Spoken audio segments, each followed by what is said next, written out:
G'day folks, welcome to the 2025 edition of Wise Guy History's Top 10 Games. I was looking back over the last time I did a video of my top 10 games, and that was back in 2021.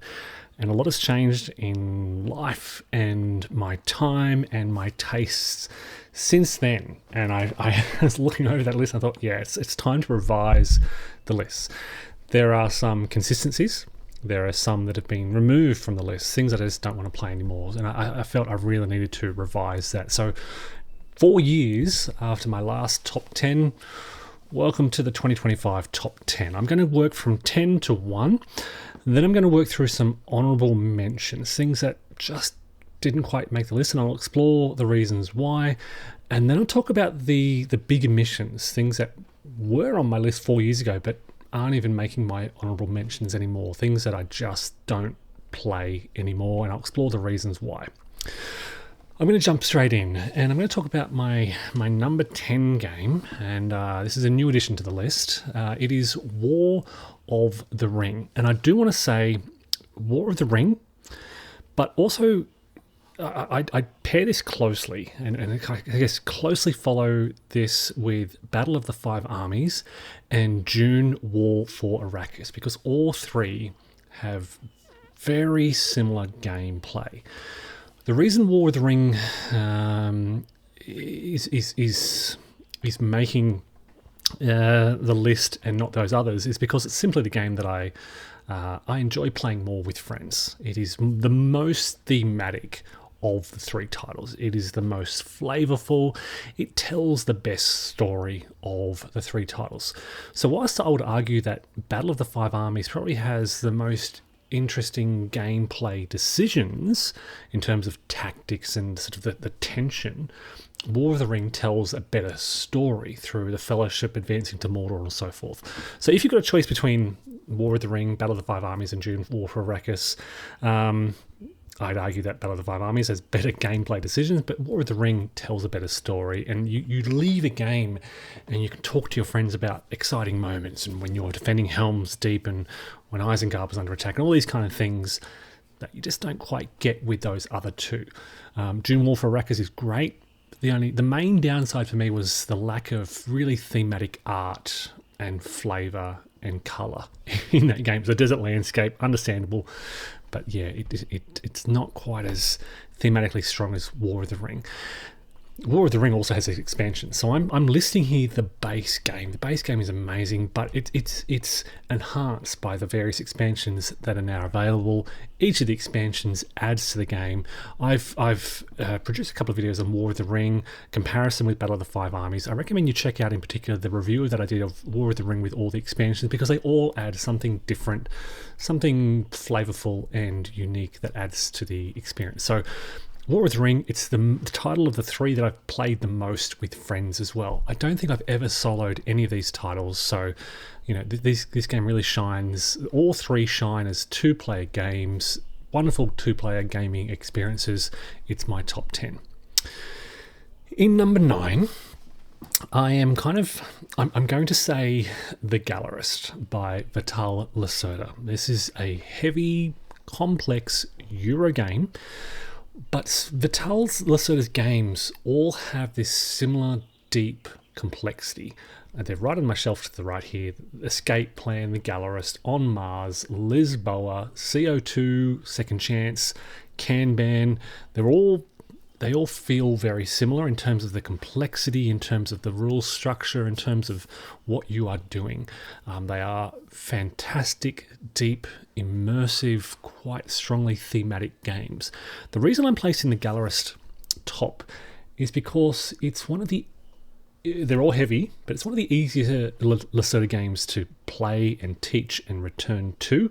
I personally find it to be the most thematically immersive. So I really feel like I'm, an art curator sponsoring these artists, and I love that investment and maturing these artists and so forth, and then, well, in effect, profiting from their success as they become sort of more successful artists. It's really interesting playing the other games, playing Lisboa, playing On Mars. Different people I play this with, family and friends, have different feelings. So I felt that Escape Plan was quite thematic, but other friends said they felt it was the least thematic.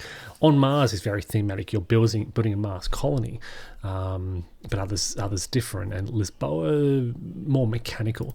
They're all fantastic games, but for me, The Gallerist is my favourite. And that's why it's making number 9. I also love the artwork of, I think it's Ian O'Toole, which is throughout these games. It's just, it's very clear. It's a way to convey a lot of information through, iconography. So Ian O'Toole and Vitalis Soto, their work together throughout all of these games is fantastic.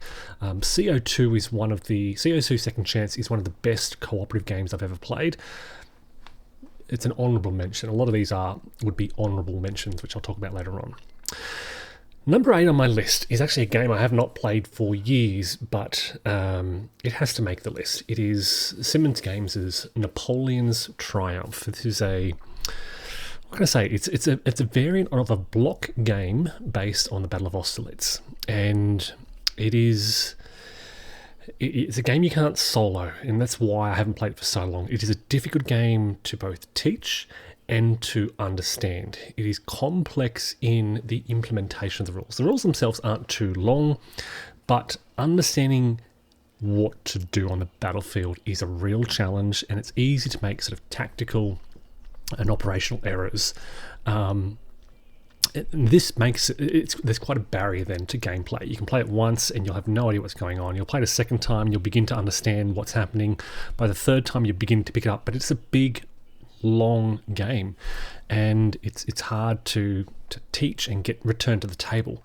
That said, I have very fond memories of having and finding the time and playing this, and just loving the way this diceless combat system worked. Of course, there are other games. There's Napoleon's Triumph. There's Bonaparte at Marengo, which has recently been republished. I can't remember the revised title. And then there's the Guns of Gettysburg. They all use the same system of using long, thin, narrow blocks to represent forces, which are hidden from your opponent until they're exposed. And it's just a great game of bluffing, counter-bluffing, deception, and area sort of control movement. It looks fantastic. I've said many years ago that these are the most beautiful games ever produced. I love the way the map art is just sort of muted but clear and very practical, and it brings to the fore the composition of your forces and these Napoleonic era line formations lined out across the battlefield. It just looks spectacular. Napoleon's Triumph, Bonaparte at Marengo, to a far lesser extent the Guns of Gettysburg, but Napoleon's Triumph is the best of the three, in my opinion. The gameplay experience is quite different between the three. So Napoleon's Triumph, Austerlitz, is so much bigger than Marengo. Marengo was more sort of chess-like in a sense, more tactical. Napoleon's Triumph is much bigger, operational, strategic. So it makes number 7 for me. Number 8 for me, I'm sorry.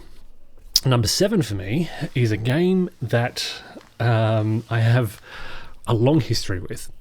It is Triumph of Chaos. Now, I had the first edition and I loved it, and it was chaotic and frustrating and confusing, but wonderful. I now have the second edition and it's the same. It is such a big, heavy, complex monster game. Every time I play it, I'm making rules errors because there are just so many rules. There are living rules. Things have changed. There's a lot of complexity with the interface between the political side of the game and the sort of operational side of the game. It is a card-driven game based on the Russian Civil War, and it is huge. It is, I think, quite easily the most complex card-driven game ever published.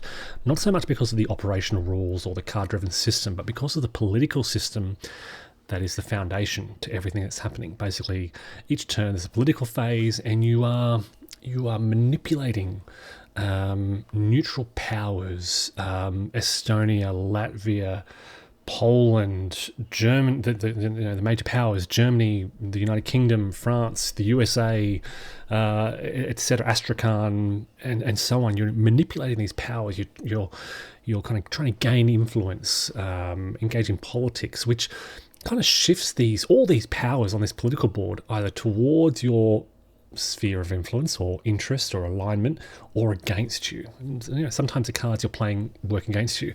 All this political phase brings you to a point where these sides, these powers, will either kind of ally with you or align with you or oppose you.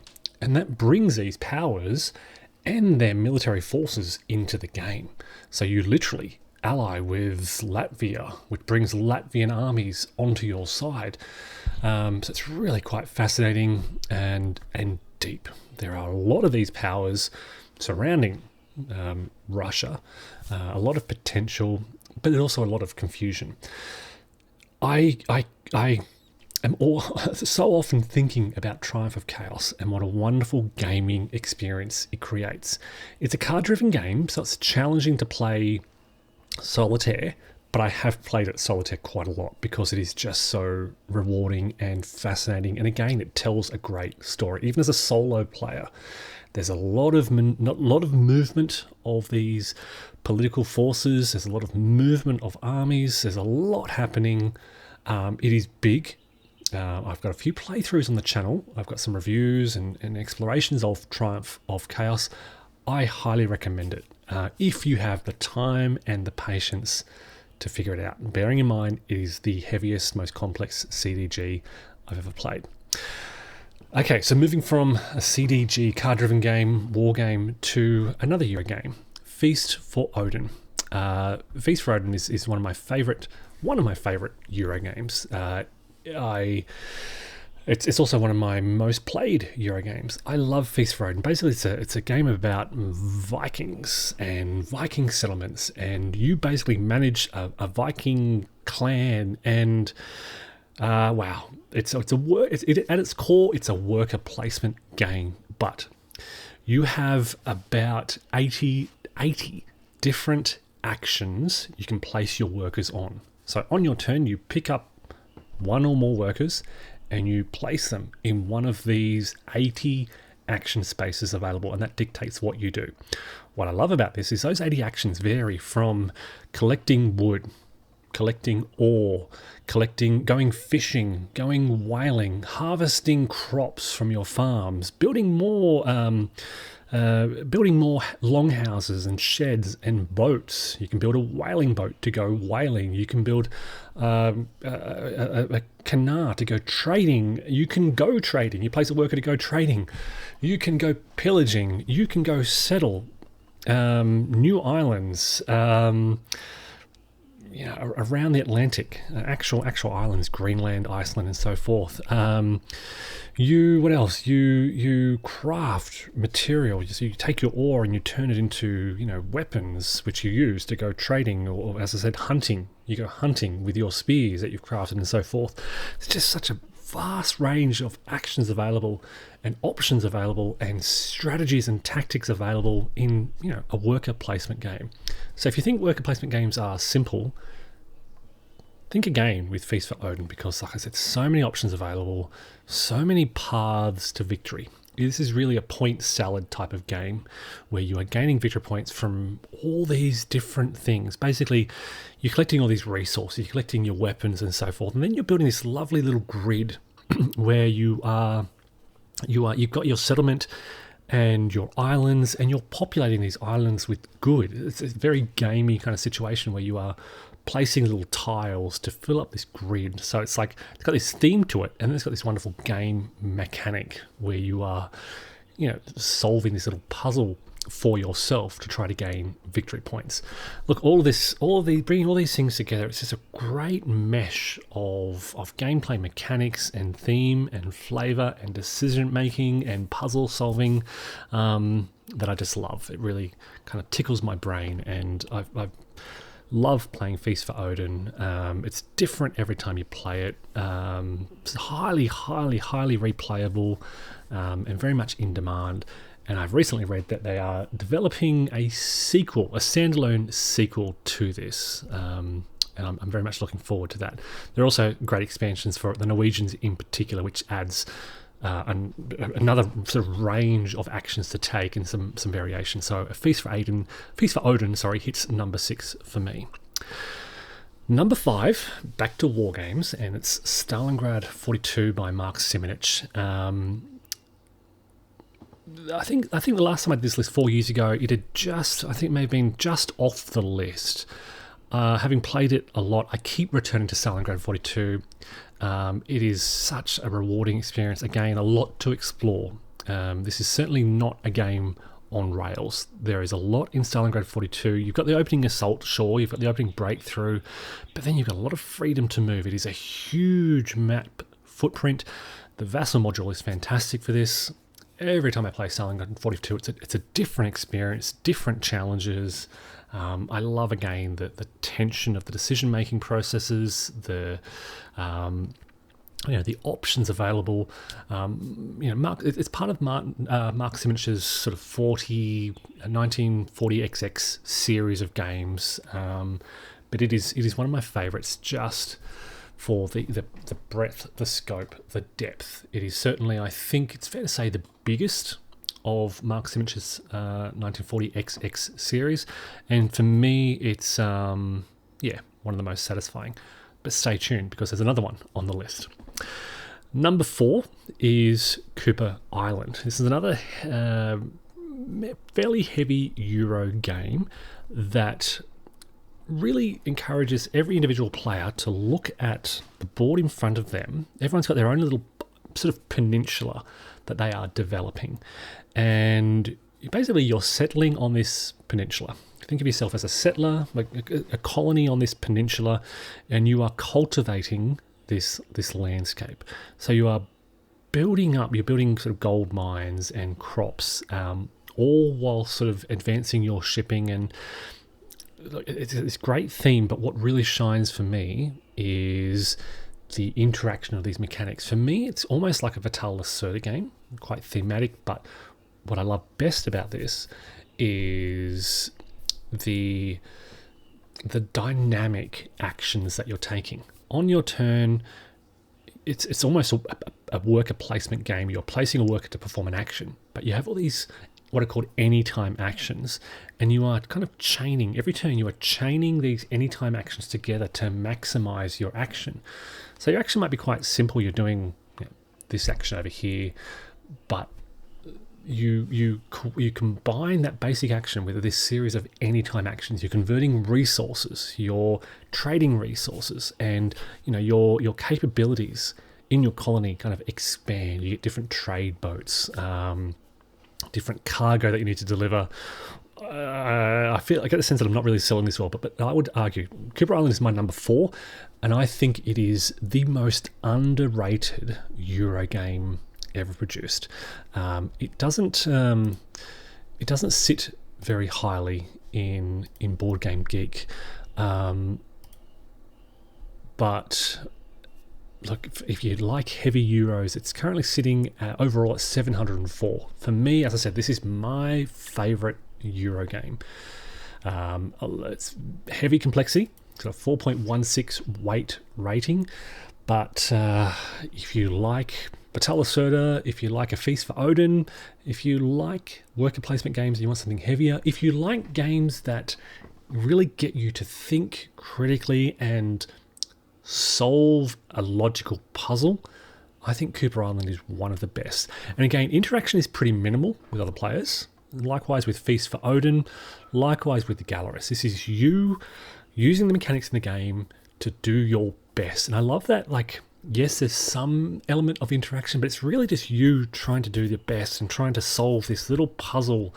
And the puzzle is how to get the most victory points, in effect. So it's very, very... it gives you this deep logistical dive where you're drawing upon this range of anytime actions, your workers, you're enhancing your capabilities, you're cultivating the landscape to get the most resources out of your peninsula, and many different paths for victory. It's not quite the point salad that A Feast for Odin is. In A Feast for Odin, you're kind of looking at 140 points. In Cooper Island, you're looking at 20 to 25, 30 points. So, the margins of victory are tighter, smaller, but there's a lot of depth to those victory points. So Cooper Island, the most underrated Euro game, my favourite Eurogame, number 4 on my list. Number 3 on my list, back to Mark Simonich. It's Ardennes 44. This keeps pipping Stalingrad 42. Whenever I compare the two, which one do I prefer, Ardennes 44 or Stalingrad 42? Bottom line, I think I enjoy Ardennes 44 more because I love the study of that road network. And there are vast differences in the gameplay between the two. Ardennes 44 uses the same kind of rules foundations, but they are vastly different gameplay, decision-making experiences. Stalingrad 42 has this wide open terrain.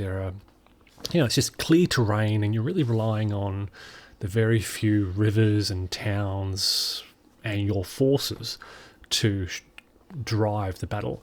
In Ardennes 44, terrain and road networks play a principal key central role to the gameplay experience. The Germans on the offensive need to study those road networks. They need to study the movement points. They need to study the bridges across these rivers, and that is where their focus is. It is less so on the strength of their forces, more so on the maneuverability of their forces through the Ardennes terrain. And when it comes down to it, I just enjoy that study of terrain and movement and finding paths slightly more so than Stalingrad 42. Again, same underlying system, Mark Simonich designs, but I just love that study of roads in Ardennes 44 more so than Stalingrad 42. So Ardennes 44, it's a staple for me. It's a game I keep coming back to. It's hard to say which one I've played the most because the other thing about Ardennes 44 is that it has a smaller map footprint, so it's easy to play, easy to set it up. Still quite deep and robust, but for me, it's my favourite of Mark Simonich's 1940s series of games. Many different versions over the years. Just a great study. Great to play solitaire as well. Fairly easy to play solitaire. Every time you switch sides, you are studying the situation and responding. Yes, you can have a broader strategic plan, but this evolves. It really evolves as the game evolves, as opportunities open. The Germans see a road open on their left, and they can suddenly change their direction and shift to exploit that. You're doing that on a turn-by-turn basis. Number 2, keeping with the Ardennes theme, is Dean Essig's last Blitzkrieg. This remains just a fantastic game for me. One that I really don't get to play enough. Never played this 2-player, have only played it solitaire. But again, everything I said for Ardennes 44, the study of the road networks, the study of terrain, amplified. If you like Ardennes 44, or if you like any Ardennes game, then Last Blitzkrieg takes those concepts, the study of road networks, the study of opportunities, of exploitation, and it escalates that. Yes, it is more complex, but it is immensely satisfying. The way Dean has developed the BCS rules and implemented the system for the Ardennes offensive is just brilliant. And I've done some wonderful little I've done some little videos on just decision-making processes in Last Blitzkrieg to try to capture. I did like short sort of 2, 3, 4, 5-minute videos where I said, right, here's the situation.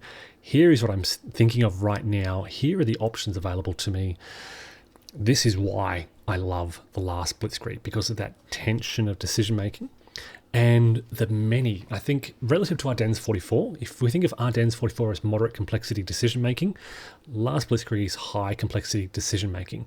Not so much because of the way the rules are quite clear, great rules, but the rules facilitate this kind of like these options available to you where you can just analyze the situation and look at one unit and look at the range of paths available just to that one unit. And it is just fantastic. And, the activation system really facilitates a lot of back and forth. There's a lot of interaction. You're constantly switching between, the Germans and the Allies and so forth. The supply system is really streamlined and fascinating and, again, guides these complex decisions. But look, Last Blitzkrieg, part of the Battalion Combat series, fantastic. And, as far as, I feel I don't need to play any other BCS games because Last Blitzkrieg is just so good. So I have others, but I keep thinking, well, why would I play these others given how amazing Last Blitzkrieg is? And again, that's the way Dean has designed the system. The map design is beautiful and fantastic and engaging. So number 2 on my list is Last Blitzkrieg. And number 1, it's probably no surprise, it is Paths of Glory by Ted Racer. This has long been my number 1. It's a game I keep coming back to. It is one of my most played games. I've played hundreds, easily over 100 games of Paths of Glory, probably close to 150, I don't know, maybe approaching 200 now. I'm often playing it solitaire. It's fascinating. And again, card-driven game, the card-driven game system, and the way Ted Racer has balance the system, the way the different front works, the way for more experienced players of Paths of Glory, the way you are seeking to balance the use of your reserves and the use of this sort of attritional warfare. Paths of Glory is not just about capturing victory points. Yes, it is a victory point game. You want to capture victory points to win the game, but to win the game, to do that, you need to implement a strategy that weakens your opponent's capacity to respond, that weakens their ability to seize those victory points.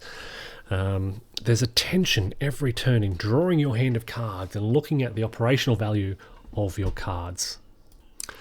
There's a lot of back and forth between the players. You take actions alternating, but you never know you rarely know what hands, what cards are in your opponent's hand, and that creates this tension. How can they respond? How can they, respond to the threat you're imposing? You develop a plan. You hope to threaten your opponent in certain ways, but you never quite know. So for me, Paths of Glory remains my number 1 game. It's heavy. It's challenging. It's certainly not as heavy as Triumph of Chaos, but it is deeply rewarding once you really dive in, and it does take an investment of time. Your first half dozen games of Paths of Glory are going to be learning games. It takes a while to learn how to play the game, how to implement the rules, and then what are the implications of these rules? How do you sort of survive with these rules against a more experienced opponent? And it takes some time to understand the sort of broader strategic pattern of attritional warfare and of drawing off your opponent's reserves and taking advantage of situations when they present themselves. That takes a while to learn. It takes games to learn. And bearing in mind, when each game of Paths of Glory can run from 4 to 7 hours, that's a large investment of time. You're looking at investing 30 to 40 hours of gameplay in a game before you really appreciate the strategy. So that's a barrier to a lot of people. I recognize that. But for those who have the time, once you've invested those 40 hours, well, for me, it's the top game and just a fantastic experience. So there's my top 10. Paths of Glory, Last Blitzkrieg, Ardennes 44, Cooper Island, a Eurogame, Stalingrad 42, Feast for Odin, Triumph of Chaos, Napoleon's Triumph, The Gallerist, and War of the Ring. Now you may notice these are relatively heavier games. There's no light games on here. They're leaning towards the heavy, complex end of the scale, but not the heavy complex. You'll notice there's no Wakdam Rhine or Atlantic War. There are no sort of really high complexity games. They're interesting, but they're not quite as satisfying and rewarding. I found quite recently, over the past few years, I'm not enjoying those heavy complex games as much as I used to. They require a heavy time investment, and they often require heavy rules study and heavy rules consultation. And I've found with a lot of games, the more I'm studying the rules, the more time I have to spend reading the rules, for example, with the Goss series, the less I'm playing the game, the less I enjoy the game. So whilst Goss is fascinating, and given hundreds of hours to invest in studying the rules, I probably would enjoy it, but it's a big investment before you get that payoff, more so than Paths of Glory, Triumph of Chaos, Last Blitzkrieg, etc. So now I want to talk about some honourable mentions, and these are games that I compiled a full list, and I was kind of like, okay, what are really my favourite games? Honourable mentions, and first and foremost, a game I've been playing a lot lately is Illusions of Glory. I think this has the potential to be top 10 were it polished a bit more. It is the production quality for the first edition was pretty bad. I've spoken about that, but I really think underlying that with the living rules, this is a fascinating game. I think it's better than Pursuit of Glory. Pursuit of Glory using the similar system is good, but a bit cumbersome and has a lot of sort of chrome that I don't really think adds to the gaming experience.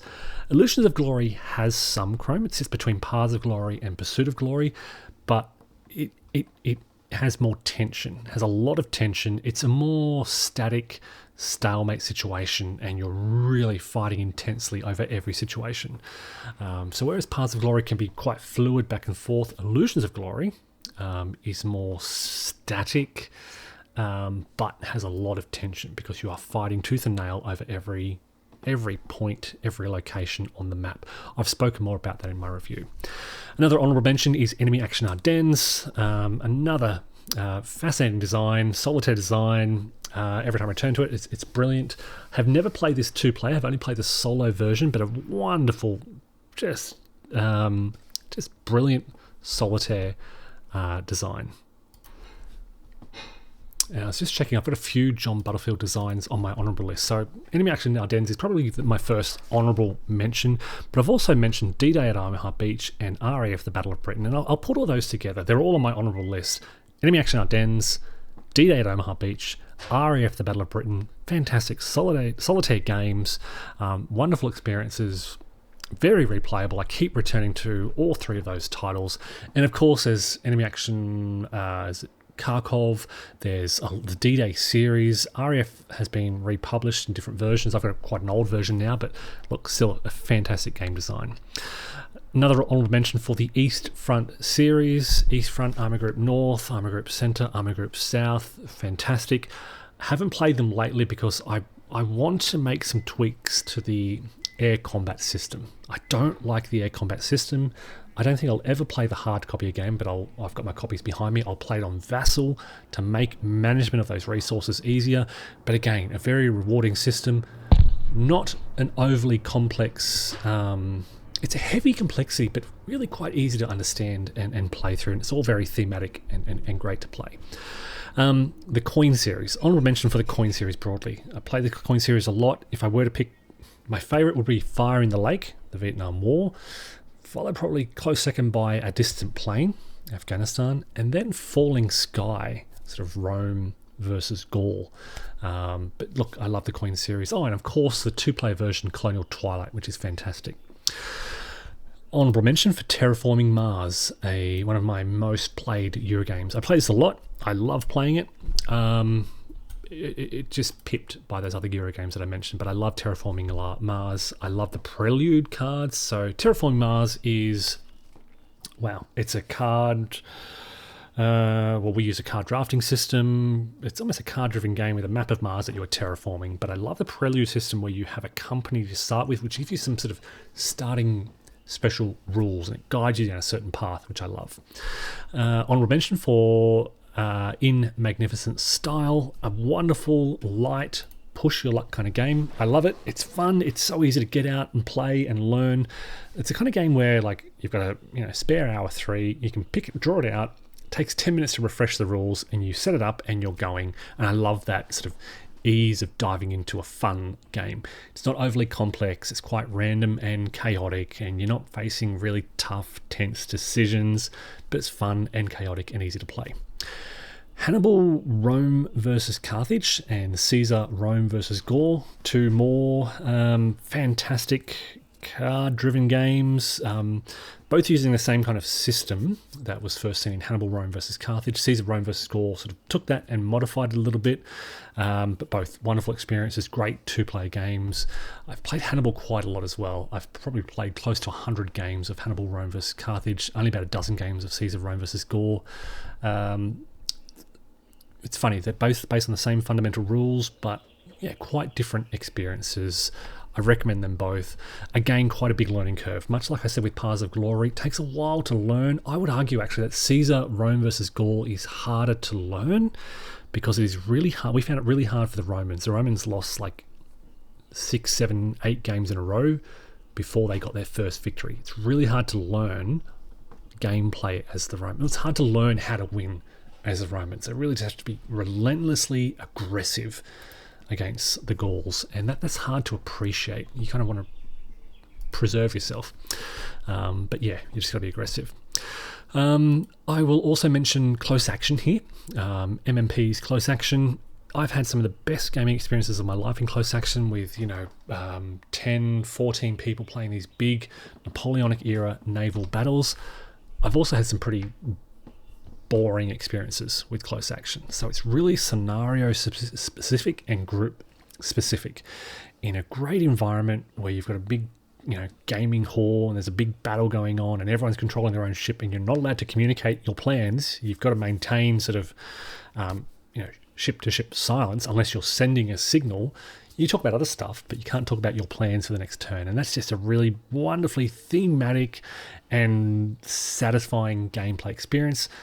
But again, I've had just boring games where I'm just sailing around in poor wind, not being able to do anything for hours at a time. So for me, very much scenario, situation, and player group specific. Atlantic Chase, another honourable mention. Another war game that I have never played two-player. It's a tough game to learn.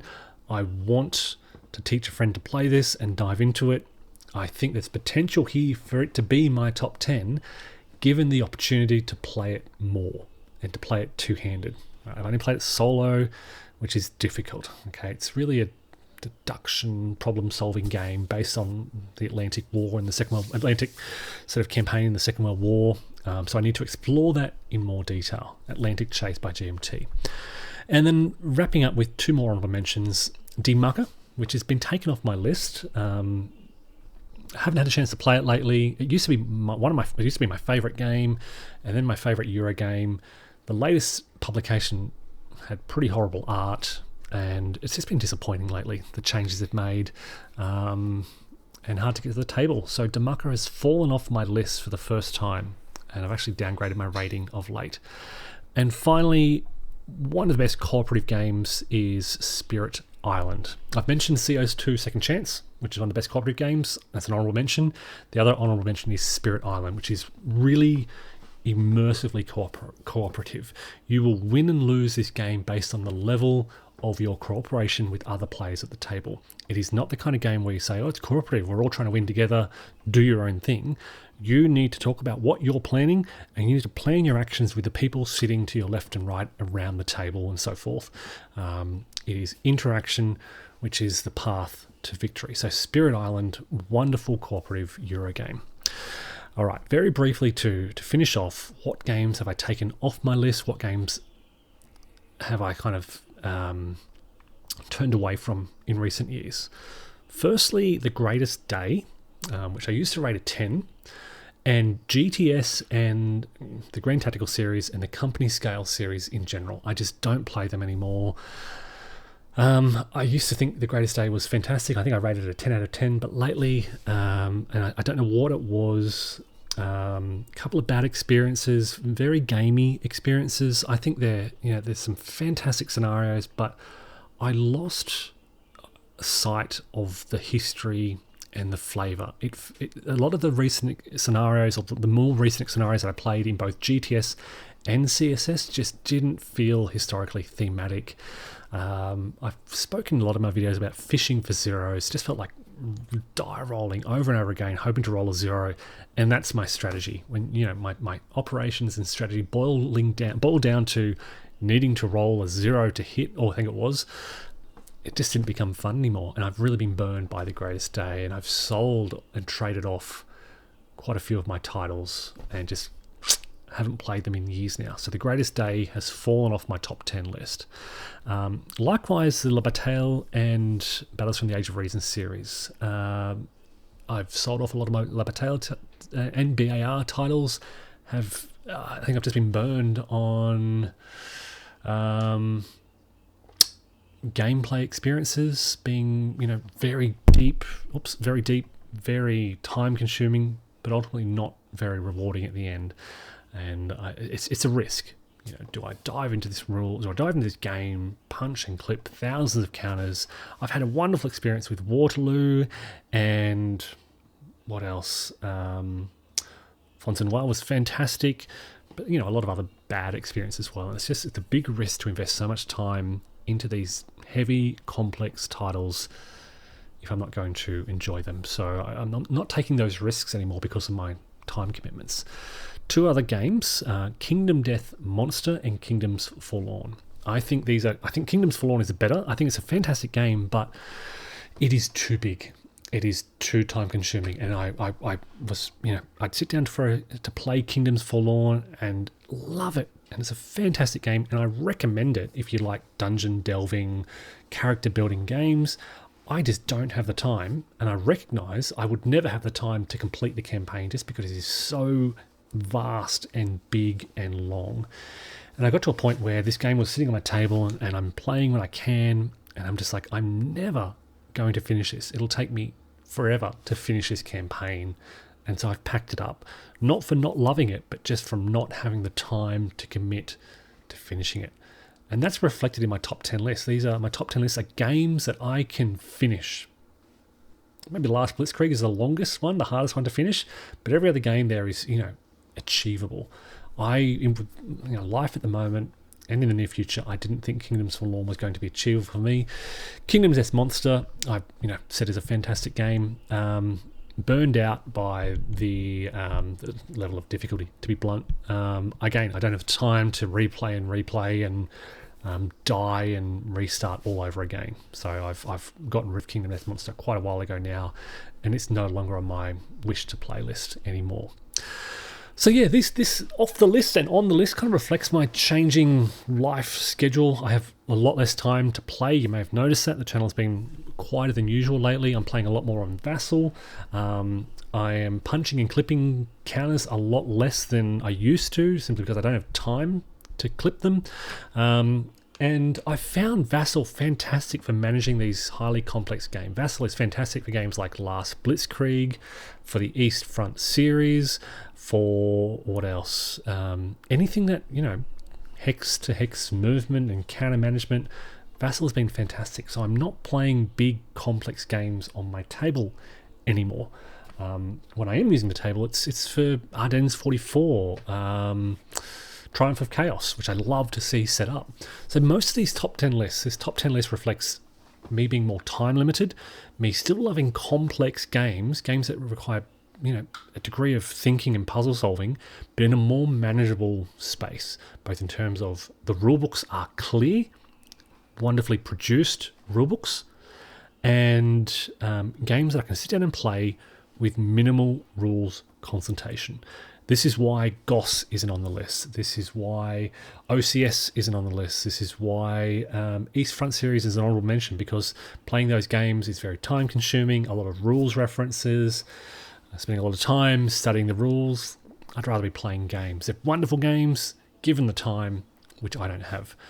So folks, that's my top 10 list for 2025. Will it change in the future? I'd love to have more time. I want to return to the East Front series. I want to dive more into OCS. I'd love to. I notice GOS is producing a Market Garden title. I'm thinking about that right now. What else? Yeah, look, there's a lot of other games that I want to explore more. I loved playing Mr. President. I want to play more of